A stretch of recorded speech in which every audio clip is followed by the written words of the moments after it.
Olá a todos.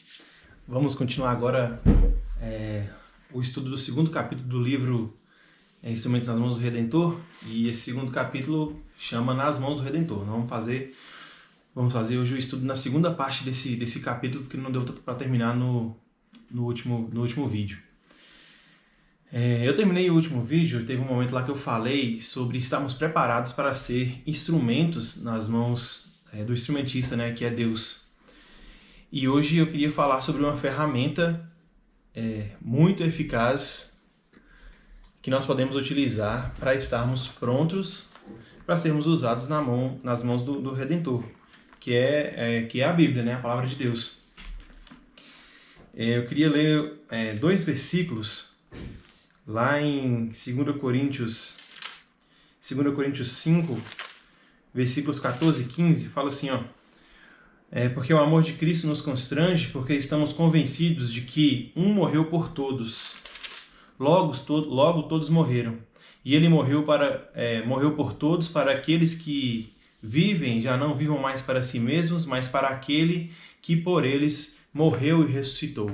Viver por aquele que por nós morreu e ressuscitou. Então nós vamos falar hoje sobre uma das ferramentas para estarmos prontos, preparados para sermos usados por esse que morreu por nós e ressuscitou e nos chama para poder viver para Ele. Eu gosto muito de pensar, eu posso pensar na Bíblia como um castelinho de cartas. Ó, eu fiz uma torrezinha de cartas aqui, e porque eu vou fazer uma analogia com essa torrezinha de cartas. Que é o seguinte, alguns pontos que eu posso falar sobre isso aqui. A torrezinha ela é constituída por várias partes. Nessa aqui eu usei 1, 2, 3, 4, 5, 6, 7, 8, 9, 10, 11, 12, 13, 14, 15. Eu usei 15 cartas para construir essa torre. Então ela é formada por várias partes, assim como a palavra de Deus é formada por várias partes. E ela funciona, o castelinho ele funciona melhor se ele for analisado por completo. Na hora de construir isso aqui, eu não sou muito bom em fazer castelinhos de cartas, torres de cartas, e por isso eu encontrei muita dificuldade. Para construir ele, eu preciso analisar, eu preciso ficar atento a todas as partes que compõem essa torre. Se eu ficar atento a apenas uma parte, não vai dar certo, o negócio vai cair, não vai funcionar da forma como eu gostaria que funcionasse. Outro ponto, não adianta eu arrancar uma dessas partes para poder olhá-la mais de perto. Porque se eu arrancar uma dessas partes para olhá-la mais de perto, todo o castelo vai cair. Assim como na palavra de Deus, a gente vai falar um pouquinho melhor sobre isso, não adianta eu tirar apenas uma parte, aquilo que é conveniente para mim, para olhar mais de perto e eu esquecer do todo, da mensagem completa que essa palavra quer me trazer. Outra relação que eu posso fazer é que para conhecer isso aqui melhor, eu preciso olhar mais de perto, né? Não adianta tirar uma parte e olhar, porque aí ele vai desmoronar. Para analisá-lo, eu preciso olhar mais de perto, eu preciso olhar mais profundamente para poder analisar esse castelo. E o mais importante, esse castelinho, na hora de construí-lo, ele vai apontando sempre para uma direção, sempre para o topo.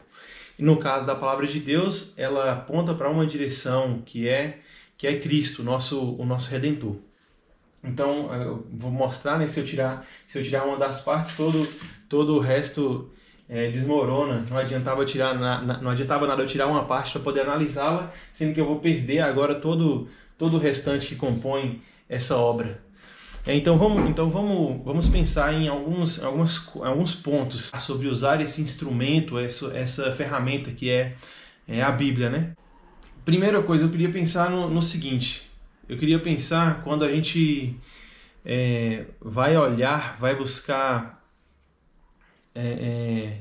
ajuda na palavra de Deus. Nós temos a tendência de encontrar ou de oferecer ajuda olhando partes isoladas da palavra de Deus, né? Mandamentos, princípios, promessas para uma situação específica que alguém esteja vivendo ou que eu mesmo esteja vivendo.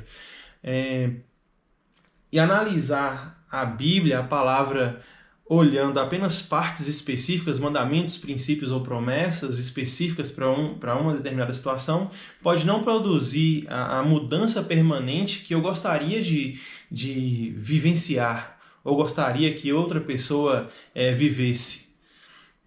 Para isso, como eu falei, eu preciso analisar a obra completa, eu preciso analisar o todo. Então vamos lá. O nosso problema maior, o nosso problema mais profundo, não são os nossos pecados, as nossas mentiras, as brigas, as fofocas, a pornografia, a gula, a desobediência e tantas outras coisas nessa lista aí que a gente pode fazer. O nosso problema mais profundo que nós tentamos encontrar nossa identidade, descobrir quem nós somos, construir as nossas vidas fora da história da redenção, fora do Redentor. E isso não vai dar certo. Se a gente tentar construir as nossas vidas fora disso, não vai dar certo. E esse é o maior problema que nós vivemos, esse é o problema mais profundo que nós temos na nossa vida. A mensagem que nós procuramos, ou que nós devemos procurar nessa história em Deus, deve ser grande o suficiente para superar muito mais do que os problemas de situações específicas. Deve ser buscar, nós precisamos algo que nos transforme por completo de dentro para fora, e o único que pode fazer isso é o próprio Redentor, é Jesus Cristo habitando e fazendo transformação na nossa vida, no nosso coração. Isso acontece de dentro para fora, não vai ser analisando apenas palavras para situações ou conselhos para alguma época específica da minha vida, é que eu vou produzir transformação de verdade na minha vida, eu conseguir viver uma transformação de verdade, uma transformação permanente, que é aquilo que eu de fato preciso. Vamos considerar então três pontos na história da redenção que é contada na Bíblia, né? Já que aquilo que a gente procura para poder viver melhor, para nos transformar, para fazer essa mudança geral na nossa vida e não em pontos específicos, já que essa mudança é encontrada aqui na história da redenção, na história que o Criador pensou para nós vamos pensar em 3 pontos que não vão nos levar a situações, a conselhos específicos, mas numa visão geral. Rapidinho, olha só. Primeiro ponto, a soberania de Deus. A palavra, a história da redenção nos leva a pensar na soberania de Deus. Ele é um governador supremo, né? Ele está sobre todas as coisas. E as nossas vidas, fazendo parte dessas todas coisas, elas estão nas mãos desse Redentor. As nossas vidas elas vão ter significado e propósito somente porque nós estamos incluídos não somente no seu plano, mas também na sua família. Ele é o soberano sobre tudo e ele nos convida, ele nos chama para viver, fazer parte da sua família. Então, o primeiro ponto é esse, a soberania de Deus nos chamando para fazer parte, viver com ele nesse reino. Segundo ponto, a graça de Deus.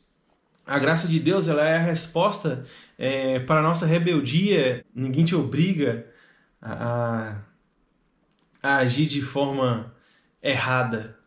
Nós, deliberadamente, fomos fazer isso. Mas Deus tem uma resposta para isso. Deus tem uma resposta para essa nossa rebeldia deliberada, que é justamente a graça dele. Ele me aceita, ele me perdoa, ele me dá boas-vindas a essa família.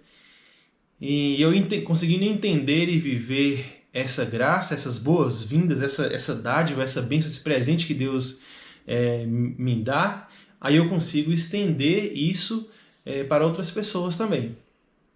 Essa, então, é o segundo ponto, que é a graça de Deus. O terceiro ponto que a gente pode encontrar aí na palavra, na Bíblia, é a glória de Deus. Muitas vezes nós queremos a glória para nós mesmos. Quando a gente quer a glória para nós, a gente tem a tendência de querer que a nossa vida seja o centro das coisas. Um exemplo, uma criança numa festa, né? Uma criança convidada, nem o dono da festa, não.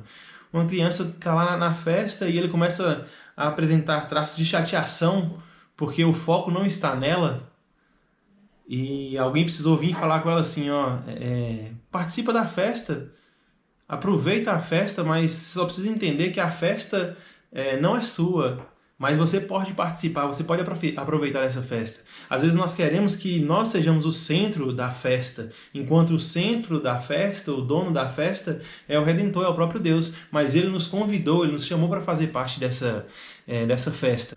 E aí eu não quero uma disputa, eu quero que o foco seja para mim, a glória seja minha, eu não me relaciono bem com outras pessoas. Às vezes nós não servimos aos outros da forma correta, porque nós queremos que como a glória seja nossa. Se eu servir a alguém de maneira melhor, eu vou estar dando para essa pessoa a glória que deveria ser minha. E isso também está errado, porque a glória de tudo isso, de toda a nossa vida, de tudo que nós temos, de tudo que nós passamos, a glória deve ser do Redentor, a glória de Deus. Então esses 3 pontos a gente pode pensar num todo: a soberania de Deus e Ele nos convidando para fazer parte, para viver